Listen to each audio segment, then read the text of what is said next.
भयावह स्टोरी में आपका स्वागत है। अगर कहानी अच्छी लगे तो डेली हमारा वीडियो देखने के लिए चैनल को सब्सक्राइब करें। मेरा नाम संजय है और मैं एक LIC एजेंट हूँ। मुझे आए दिन तथा रात में भी काम के सिलसिले में यहाँ वहाँ ट्रैवलिंग करना पड़ता है। मेरी एक खुशहाल फैमिली है जिसमें मैं, मेरी पत्नी और मेरे भैया भाभी रहते हैं।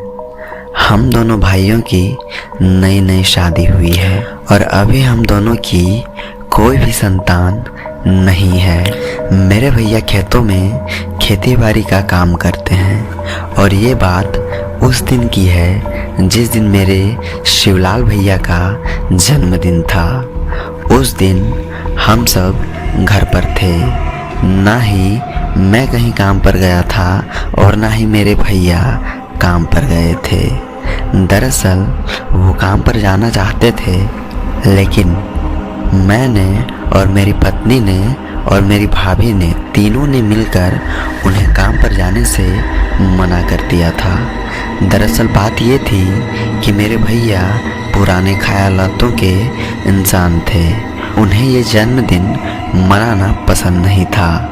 उन्हें ये सब सिर्फ पैसों की बर्बादी लगती थी। इसलिए हम लोगों के इतना कहने पर भी वो काम पर जाने की जिद कर रहे थे, पर हम तीनों के इतना मनाने पर वो मान गए और लगभग शाम के 4 बजे मैं और मेरी पत्नी बर्थडे पार्टी मनाने के सामानों को लाने मार्केट चले जाते हैं।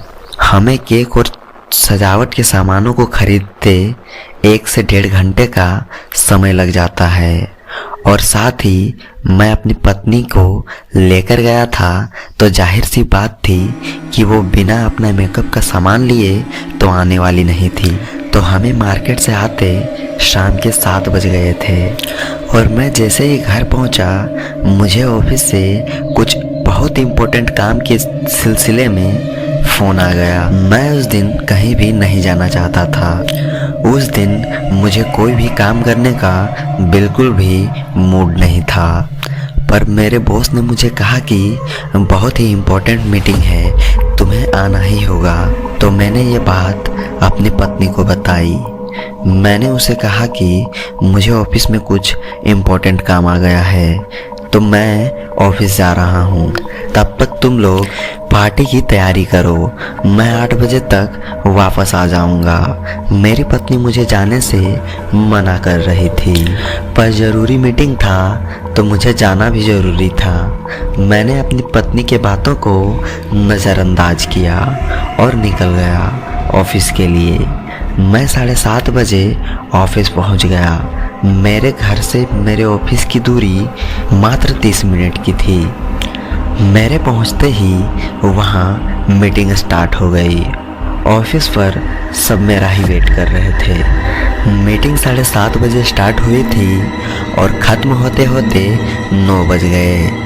मेरे घर से मेरी पत्नी का मुझे बार बार कॉल आ रहा था। उन लोगों ने सारी तैयारियां करके रखी थी और मेरा वेट कर रहे थे। मैंने ऑफिस से निकलते ही अपनी पत्नी का कॉल उठाया और उसे बताया कि मैं ऑफिस से निकल चुका हूँ, बस आधे घंटे में मैं घर पहुँच जाऊँगा।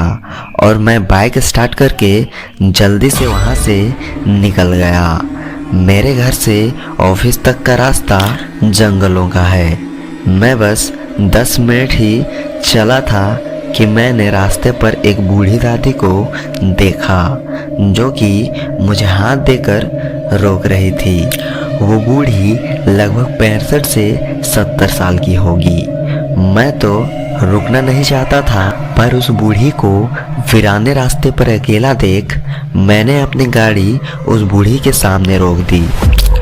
उस बूढ़ी ने मुझे कहा कि बेटा, कुछ दूर आगे रास्ते पर मेरा बेटा मेरा इंतज़ार कर रहा है, मुझे वहाँ तक छोड़ दो। मेरा बेटा वहाँ पर तभी से मेरा इंतज़ार कर रहा होगा। वैसे मैं भी उसी रास्ते पर जा रहा था, तो एक इंसान के नाते मेरा फ़र्ज़ था कि मैं उस बुढ़िया को उसके बेटे तक छोड़ देता। मैंने उन्हें बैठने को कहा और वहाँ से निकल गया। कुछ देर में मैं वहाँ पहुँच गया जहाँ उसका बेटा उसका इंतज़ार कर रहा था। उस बुढ़िया ने मुझे वहाँ बाइक को रोकने के लिए कहा तो मैंने बाइक रोक दिया। अब मैंने उन्हें बोला कि मैं अब निकलता हूँ, तो उन दोनों ने मुझे कहा कि बेटा मेरा घर यहाँ से थोड़े ही आगे है, मेहरबानी करके हम लोगों को वहाँ तक छोड़ दो। मेरी बहू हम लोगों का घर पर इंतज़ार कर रही होगी। मैं उस दिन एक चीज़ नोटिस कर रहा था कि उस दिन मैं कहीं भी रास्ते पर और किसी भी इंसान को नहीं देख पा रहा था। हाँ, मैं उन लोगों को मना ना कर सका और उन्हें अपने गाड़ी पर बैठा लिया। मुझे उसका बेटा बहुत ही अजीब लग रहा था। उसने पूरे मुंह को कपड़े से बांध रखा था। मुझे लगता है कि उस दिन शायद मेरा नसीब ठीक था, इसलिए मैं बच गया। उन लोगों ने मुझे रास्ते पर पड़ रहे एक खंडर से घर के सामने बाइक को रोकने के लिए बोल दिया। वहाँ पर एक सफ़ेद साड़ी पहने एक डरावनी स्माइल लिए एक औरत शायद किसी का इंतज़ार कर रही थी। मेरे बाइक रोकते ही वो दोनों बाइक से उतरकर उस औरत के साथ जाकर खड़ी हो गई। मैं बिल्कुल उन लोगों के सामने अपने बाइक के ऊपर था। मैंने उनसे कहा दादी अब मैं चलता हूँ, वैसे भी मुझे बहुत देर हो गई है, मेरी पत्नी मेरा इंतज़ार कर रही होगी। तभी वो औरत एक डरावनी हंसी के साथ मुझे बोलती है कि अब कहाँ जाओगे, तुम्हारी गाड़ी तो पंचर हो गई है। ये सुनकर मैं हैरान हो गया। मेरी गाड़ी के दोनों पहिए पंचर हो गए थे। अचानक वो तीनों मुझे देखकर जोर जोर से हंसने लगे और तीनों का चेहरा एकदम से बदल गया। उन तीनों का चेहरा मरी हुई जिंदा लाश की तरह दिख रहा था। ये देखकर तो मेरे पैरों तले जमीन खिसक गई। मैं अपनी गाड़ी वहीं छोड़ अपने घर की तरफ जोर जोर से चिल्लाते हुए दौड़ने लगा। मुझे अपने पीछे से अजीबोगरीब आवाज़ें आ रही थी, पर मेरे पास उतनी हिम्मत बाकी नहीं थी कि मैं अब पीछे मुड़कर देखता। मैं दौड़ते दौड़ते अचानक एक आदमी से टकराया। वो आदमी और कोई नहीं बल्कि मेरा भाई था। मेरे लौटने में ज़्यादा देर हो जाने के कारण वो मुझे ढूंढने आया था। मेरे भाई ने मुझे ऐसा देख मुझसे पूछने लगा, तो मैंने अपने साथ घटी सारी बातें उन्हें बता दिया। सारी बातों को सुनने के बाद मेरे भाई ने मुझे उसी खंडर के पास लेकर जाने के लिए बोला। मैं और मेरे भैया फिर से उसी खंडर घर के पास पहुंच गए, पर इस बार वहां पर कुछ भी नहीं था।